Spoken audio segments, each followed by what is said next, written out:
നിറവിലേക്ക് സ്വാഗതം. സ്നേഹത്തിന്റെ പാതയിലൂടെയാണ് ദൈവം മനുഷ്യനെയും മനുഷ്യൻ ദൈവത്തെയും സമീപിക്കുക. സ്നേഹമില്ലാത്തടത്ത് ദൈവം വസിക്കില്ല. അങ്ങനെയെങ്കിൽ സ്നേഹത്തെ പ്രാപിക്കുക എന്നാൽ ദൈവത്തെ പ്രാപിക്കലാണ്. വിശുദ്ധ ആൽബർട്ടിന്റെ വാക്കുകൾ ശ്രവിച്ചുകൊണ്ട് നമുക്ക് നിറവ് ആരംഭിക്കാം. ജിയാഷീൻ ആലപിക്കുന്ന ഒരു കൈക്കുമ്പിൾ എന്ന ഗാനമാണ് ആദ്യം.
വാഹനങ്ങൾ നമ്മുടെ ജീവിതത്തിൽ ഒഴിച്ചുകൂടാൻ പറ്റാത്ത ഒന്നാണല്ലോ.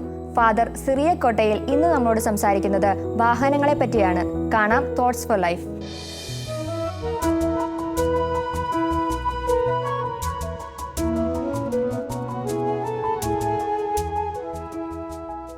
വിവിധ വാഹനങ്ങൾ നിങ്ങൾക്ക് പരിചയമുണ്ട്. അത്തരത്തിൽ കരയിലൂടെ ഓടുന്ന വാഹനങ്ങളുണ്ട്, ജലമാർഗത്തിലൂടെ പോകുന്ന വാഹനങ്ങളുണ്ട്, ആകാശവിധാനത്തിലൂടെ പോകുന്ന വാഹനങ്ങളുണ്ട്. നിങ്ങൾ ബസ്സിലും ബോട്ടിലും കപ്പലിലും ട്രെയിനിലും വിമാനത്തിലുമൊക്കെ യാത്ര ചെയ്തിട്ടുണ്ടാവാം. ഓരോ വാഹനത്തിലും യാത്ര ചെയ്യുമ്പോൾ നമുക്കുണ്ടാകുന്നത് വ്യത്യസ്തങ്ങളായ അനുഭവങ്ങളാണ്. ഡീസൽ അടിച്ച് നമ്മൾ വണ്ടി ഓടിക്കുന്നുണ്ട്, പെട്രോൾ അടിച്ച് വണ്ടി ഓടിക്കുന്നു, ഇപ്പോൾ കരണ്ട് കൊണ്ട് പ്രവർത്തിക്കുന്ന വാഹനങ്ങളുമുണ്ട്. ഏതായാലും ഏതു വാഹനമായാലും ഒരു സ്ഥലത്ത് നിന്ന് തുടങ്ങി മറ്റൊരു സ്ഥലത്തെത്തുന്നു. ഓരോ വാഹനവും ഓടിക്കുമ്പോൾ ആ വാഹനത്തിന് എത്തിച്ചേരേണ്ടുന്ന ഒരു ലക്ഷ്യമുണ്ട്. ദീർഘദൂര യാത്രകൾ അത്തരത്തിൽ നാം നടത്താറുണ്ട്. കേരളത്തിന് പുറത്തേക്കും വിദേശത്തേക്കുമൊക്കെ നാം യാത്ര ചെയ്യുന്നു. എത്രയോ മണിക്കൂറുകളാണ് അത്തരത്തിൽ യാത്ര ചെയ്യുന്നത്. നാം യാത്ര ചെയ്യുമ്പോൾ യാത്ര ചെയ്യുന്ന നമ്മുടെ മനസ്സിൽ എത്തിച്ചേരേണ്ടുന്ന ലക്ഷ്യമുണ്ട്. ഈ വാഹനങ്ങൾ യഥാർത്ഥത്തിൽ പ്രിയപ്പെട്ട സഹോദരീ സഹോദരന്മാരെ ഓരോ മനുഷ്യൻ്റെയും ജീവിതാവസ്ഥയാണ്. ഞാനും നിങ്ങളുമൊക്കെ ഇഹലോകത്തിൽ ജീവിക്കുന്നത് മനുഷ്യരായിട്ടാണ്. പക്ഷേ ദൈവം നമ്മെ ഓരോരോ മണ്ഡലങ്ങളിലാക്കിയിട്ടുണ്ട്. എന്ന് പറഞ്ഞാൽ ഓരോ മനുഷ്യനും അവൻ്റേതായ ഒരു ജീവിത അവസ്ഥയുണ്ട്. നമ്മുടെ ഭാരതീയ കാഴ്ചപ്പാടനുസരിച്ച് നമുക്ക് ഋഷിവര്യന്മാരുണ്ട്, സന്യാസികളുണ്ട്, കുടുംബജീവിതം നയിക്കുന്ന ആളുകളുണ്ട്. ഞാൻ മുമ്പ് പറഞ്ഞ വാഹനങ്ങളെല്ലാം ഒരു ലക്ഷ്യത്തിലേക്കാണ് നീങ്ങുന്നത് എന്നതുപോലെ തന്നെ വിവിധ മണ്ഡലങ്ങളിലൂടെ കടന്നു പോകുന്ന, വിവിധ ജീവിതാവസ്ഥകളിലൂടെ കടന്നു പോകുന്ന ഓരോ മനുഷ്യനും എത്തിച്ചേരേണ്ടുന്ന 2 ലക്ഷ്യങ്ങളുണ്ട്. ഏതൊക്കെയാണ് ആ ലക്ഷ്യങ്ങൾ? ഒന്ന്, ഇഹലോകത്തിലെ അവൻ്റെ ജീവിത വിജയം അഥവാ ജീവിത സാക്ഷാത്കാരം. 2, നിത്യ സത്യമായ ദൈവം. അപ്പോൾ ഞാൻ മനുഷ്യനായി സൃഷ്ടിക്കപ്പെട്ട് ഒരു പ്രത്യേക ജീവിത അവസ്ഥയിലൂടെ, ജീവിത തുറയിലൂടെ കടന്നു പോകുമ്പോൾ എനിക്ക് ജീവിത സാക്ഷാത്കാരം ഉണ്ടാകണം. ഒരു സന്യാസിയാണെങ്കിൽ, ഒരു ആധ്യാത്മിക ആചാര്യനാണെങ്കിൽ അവൻ്റേതായ ജീവിത സാക്ഷാത്കാരമുണ്ട്. കുടുംബജീവിതം നയിക്കുന്ന വ്യക്തിയെ സംബന്ധിച്ചിടത്തോളം അവൻ്റെ ജീവിത സാക്ഷാത്കാരമുണ്ട്. ആ ജീവിത സാക്ഷാത്കാരത്തിന് വേണ്ടി അവൻ അധ്വാനിക്കുന്നതിനോടൊപ്പം തന്നെ പരലോക ജീവിതത്തിൽ എത്തിച്ചേരാനുള്ള പ്രയത്നവും അവനുണ്ടാവണം. നമ്മുടെ എല്ലാ മതവിശ്വാസങ്ങളുടെയും അടിസ്ഥാനത്തിൽ നാം ചിന്തിക്കുമ്പോൾ മനുഷ്യൻ ആത്യന്തികമായി എത്തിച്ചേരേണ്ടുന്ന ഇടമെന്ന് പറയുന്നത് രക്ഷയാണ്, മോക്ഷമാണ്, അഥവാ ദൈവമാണ്. ഇത്തരത്തിൽ മോക്ഷത്തിലേക്ക് എത്താൻ മറ്റാർക്കും നമ്മെ സഹായിക്കാൻ പറ്റില്ല. മോക്ഷത്തിലേക്ക് എത്താൻ ഓരോരുത്തരും വ്യക്തിപരമായി ശ്രദ്ധിച്ച് മതിയാകും. അതുകൊണ്ടാണ് ക്രിസ്തീയ മതാചാരം അനുസരിച്ച്, പ്രത്യേകിച്ച് കത്തോലിക്ക സഭയുടെ മൃതസംസ്കാര ചടങ്ങിൽ അനുസ്മരിക്കുന്ന ഒരു കാര്യമുണ്ട്.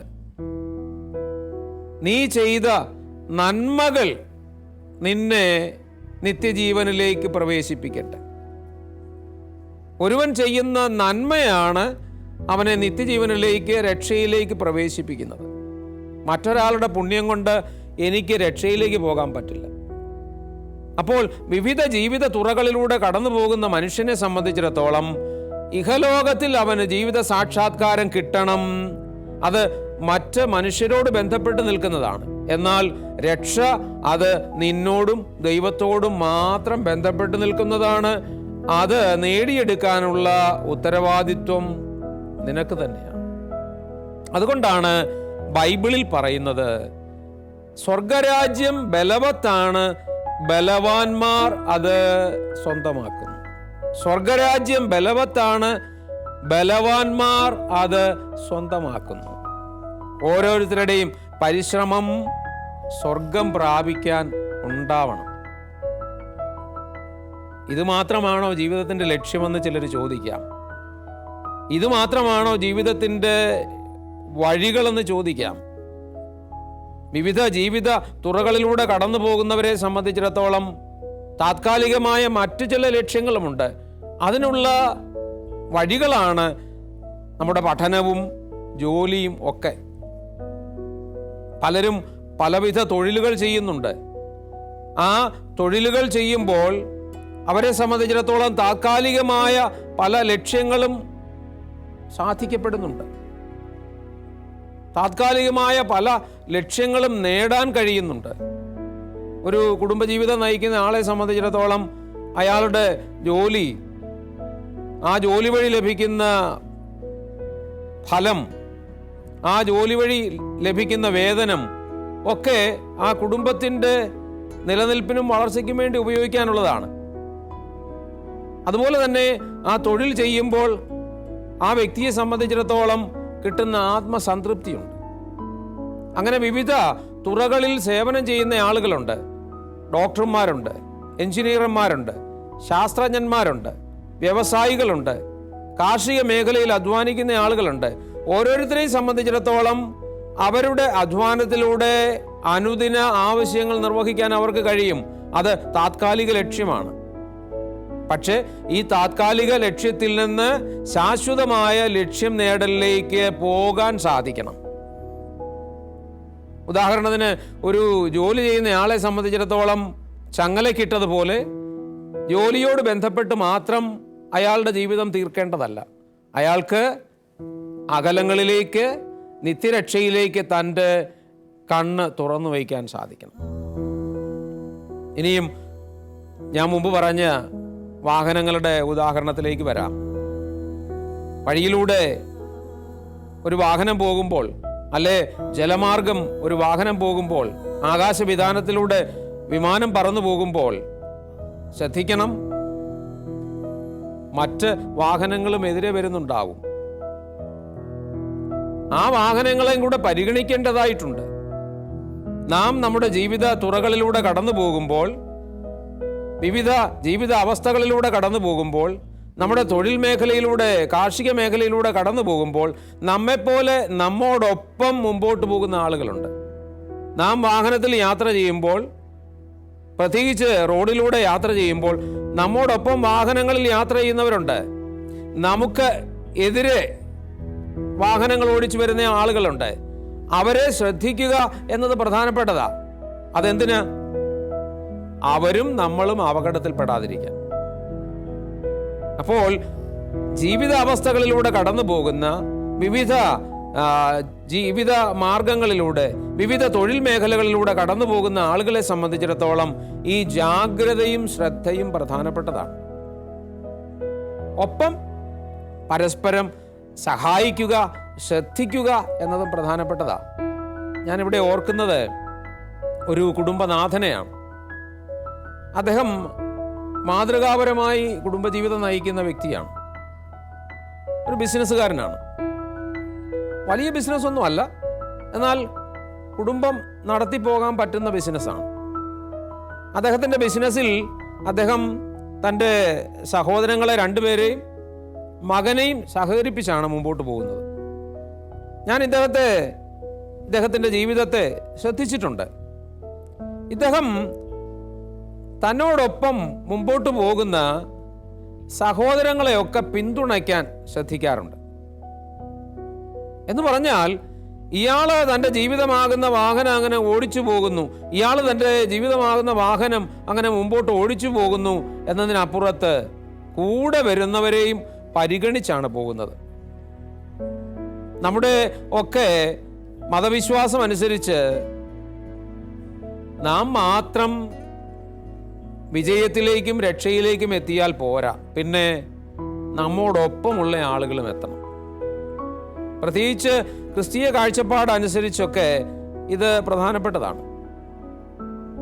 നീ ഇഹലോക ജീവിതത്തിന്റെ വിജയത്തിലേക്ക്, നിത്യ രക്ഷയാകുന്ന ആ ലക്ഷ്യത്തിലേക്ക് വരിക എന്നതിനപ്പുറത്ത് നിന്നോടൊപ്പമുള്ളവരും എത്തണം. ഇന്ന് ചിലയിടങ്ങളിലെങ്കിലും നമ്മൾ ഒറ്റപ്പെട്ടു പോകുന്ന മനുഷ്യരെ കാണുന്നുണ്ട്. പണ്ടൊക്കെ നമുക്കറിയാം, പെട്ടെന്ന് പൊളിച്ചു കളയാവുന്ന വേലിക്കെട്ടുകളായിരുന്നു നമ്മുടെ വീടിന് ചുറ്റും. ഇന്ന് പെട്ടെന്ന് പൊളിച്ചു കളയാവുന്ന ആ വേലിക്കെട്ടുകൾ മാറി പൊക്കമുള്ള മതിലുകളായി. മതിലുകൾ കെട്ടിയത് എന്തിനാണെന്ന് ചോദിച്ചാൽ, ഈ മതിൽ കടന്ന് ഞാൻ അങ്ങോട്ടില്ല, ഈ മതിൽ കടന്ന് നീ ഇങ്ങോട്ടും വേണ്ട. ഇത് യഥാർത്ഥത്തിൽ മതജീവിതം നയിക്കുന്ന ദൈവവിശ്വാസമുള്ള ഒരാളെ സംബന്ധിച്ചിടത്തോളം ചേർന്നതല്ല. കാരണം മതജീവിതത്തിന് ഒരു സാമൂഹ്യ മാനമുണ്ട്. ഞാൻ വിജയത്തിലേക്കും നേട്ടത്തിലേക്കും ഇഹലോക ജീവിതത്തിനപ്പുറത്തുള്ള രക്ഷയിലേക്കും നിത്യജീവനിലേക്കും മോക്ഷത്തിലേക്കും ഒക്കെ വരണം എന്നതുപോലെ തന്നെ എൻ്റെ കൂടെയുള്ള നീയും വരണം. ഞാൻ അതാണ് ഈ കുടുംബനാഥനിൽ കണ്ടത്. അയാളെ സംബന്ധിച്ചിടത്തോളം അയാള് ഇഹലോകത്തിലെ ഭൗതിക നേട്ടങ്ങളിലൂടെ കടന്നു പോകുന്നു എന്നതുപോലെ തന്നെ പരലോക ലക്ഷ്യത്തിന് വേണ്ടിയും നിത്യരക്ഷയ്ക്കും വേണ്ടിയും അദ്ദേഹം ശ്രദ്ധിക്കാറുണ്ട്. തന്നെ പോലെ തന്നെ തൻ്റെ സഹോദരങ്ങളും തൻ്റെ മക്കളുമൊക്കെ ഇഹലോക ജീവിത വിജയത്തിലേക്കും നിത്യരക്ഷയിലേക്കും ഒക്കെ വരണമെന്നുള്ള താല്പര്യം എപ്പോഴും അദ്ദേഹത്തിനുണ്ട്. അതുകൊണ്ട് നിരന്തരം അവരെ അതിനായി അദ്ദേഹം ഉത്തേജിപ്പിക്കുന്നത് ഞാൻ ശ്രദ്ധിച്ചിട്ടുണ്ട്. അപ്പോൾ മതവിശ്വാസിയെ സംബന്ധിച്ചിടത്തോളം, ദൈവവിശ്വാസിയെ സംബന്ധിച്ചിടത്തോളം, ഞാൻ രക്ഷയിലേക്ക് വിജയത്തിലേക്ക് വരിക എന്നതിനപ്പുറത്ത് ഞങ്ങൾ വിജയത്തിലേക്കും രക്ഷയിലേക്കും വരുന്നു എന്ന് ചിന്തിക്കാനാവണം. അവിടെയാണ് യഥാർത്ഥത്തിൽ നമ്മൾ ദൈവത്തിൻ്റെ മക്കളായി മാറുന്നത്. ദൈവം നിനക്ക് പിതാവാണെങ്കിൽ ആ ദൈവം സൃഷ്ടിച്ച സകല മനുഷ്യരും നിന്റെ സഹോദരങ്ങളാണ്. ഇഹലോകത്തിലെ ആളുകൾ നിന്റെ സഹോദരങ്ങളാകുന്നില്ലെങ്കിൽ ആ ദൈവം നിനക്കെങ്ങനെ പിതാവാകും? ആ ദൈവത്തിൻ്റെ പിതൃസ്വത്ത് നിനക്കെങ്ങനെ സ്വന്തമാക്കാൻ പറ്റും? ആ പിതൃസ്വത്ത് ഈ ഭൂമിയിലും പരലോകത്തിലും ലഭിക്കണമെങ്കിൽ നിന്റെ കൂടെയുള്ള ആളെ നിന്നെപ്പോലെ കരുതിയേ മതിയാവൂ. ഇതാണ് സ്നേഹം, ഇതാണ് സാഹോദര്യം. ഇത് നമുക്കുണ്ടെങ്കിൽ നമ്മുടെയും അന്യരുടെയും ജീവിതം ഇഹലോകത്തിൽ തന്നെ സ്വർഗമായി. ദൈവാനുഗ്രഹമുണ്ടാകട്ടെ.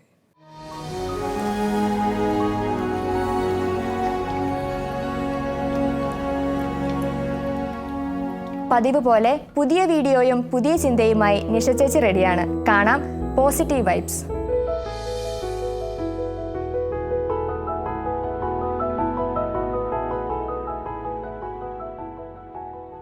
പോസിറ്റീവ് വൈബ്സിലേക്ക് സ്വാഗതം. സൗന്ദര്യത്തെ അളക്കാനായി നിങ്ങൾ ഉപയോഗിക്കുന്ന അളവുകോലുകൾ എന്തൊക്കെയാണ്? ആരാണ് ആ അളവുകോലുകളെ നിശ്ചയിച്ചു തന്നത്? ഇത്തരം അളവുകോലുകൾ എങ്ങനെയാണ് വ്യക്തികളെ സ്വാധീനിക്കുന്നത്? ഒരു കുഞ്ഞു ചിത്രം നമുക്ക് കണ്ടു നോക്കാം.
不吃啊？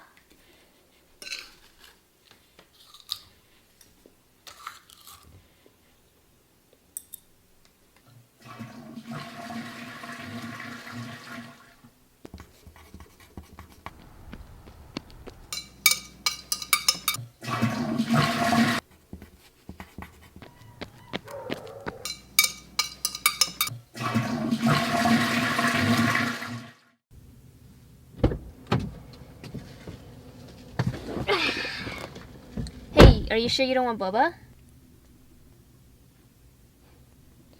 No, I'm fine.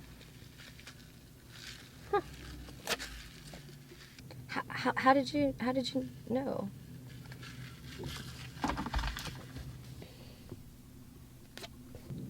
I understand where you're coming from because I went through the same thing too.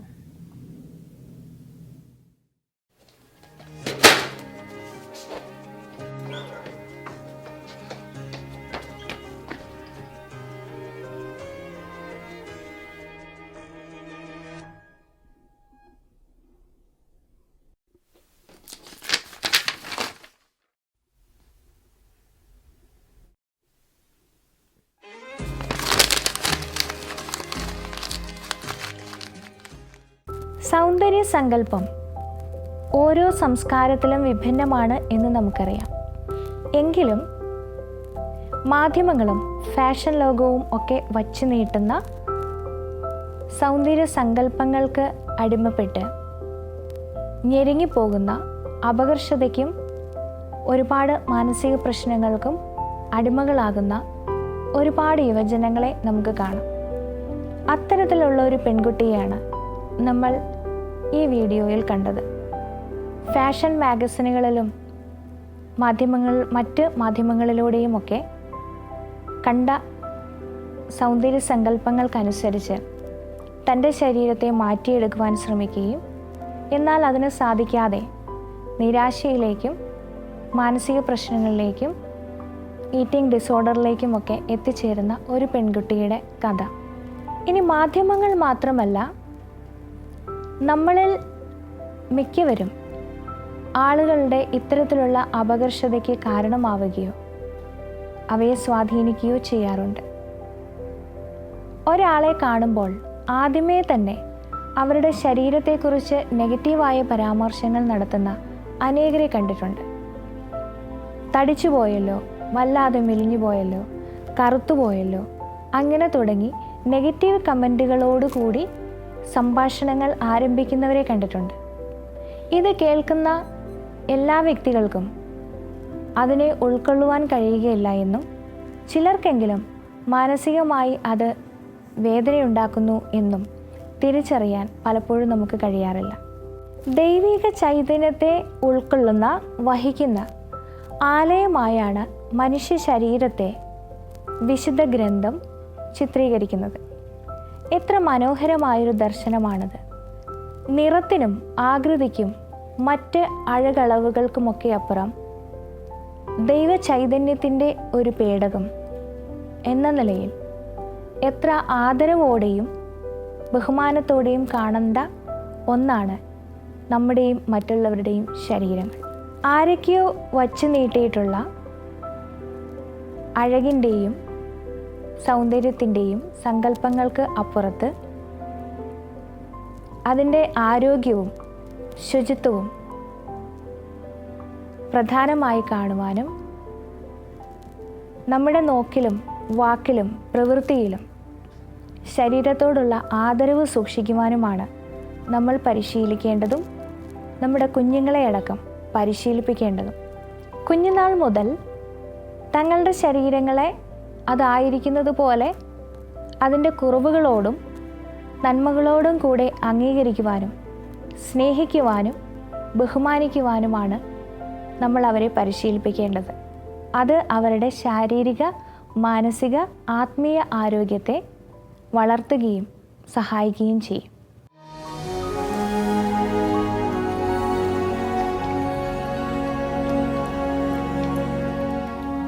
വിശുദ്ധ ആൽബർട്ടിന്റെ വാക്കുകൾ ഒരിക്കൽ കൂടി ശ്രവിക്കാം. സ്നേഹത്തിന്റെ പാതയിലൂടെയാണ് ദൈവം മനുഷ്യനെയും മനുഷ്യൻ ദൈവത്തെയും സമീപിക്കുക. സ്നേഹമില്ലാത്തടത്ത് ദൈവം വസിക്കില്ല. അങ്ങനെയെങ്കിൽ സ്നേഹത്തെ പ്രാപിക്കുക എന്നാൽ ദൈവത്തെ പ്രാപിക്കലാണ്. ഇന്നത്തെ നിറവ് ഇവിടെ അവസാനിക്കുന്നു. നാളെ ഇതേ സമയം കണ്ടുമുട്ടുന്നത് വരെ പരസ്പരം പ്രാർത്ഥനയിൽ ഓർക്കാം. ഈശോ മിശിഹായ്ക്ക് സ്തുതിയായിരിക്കട്ടെ. ഒരു കൈ കുമ്പിൾ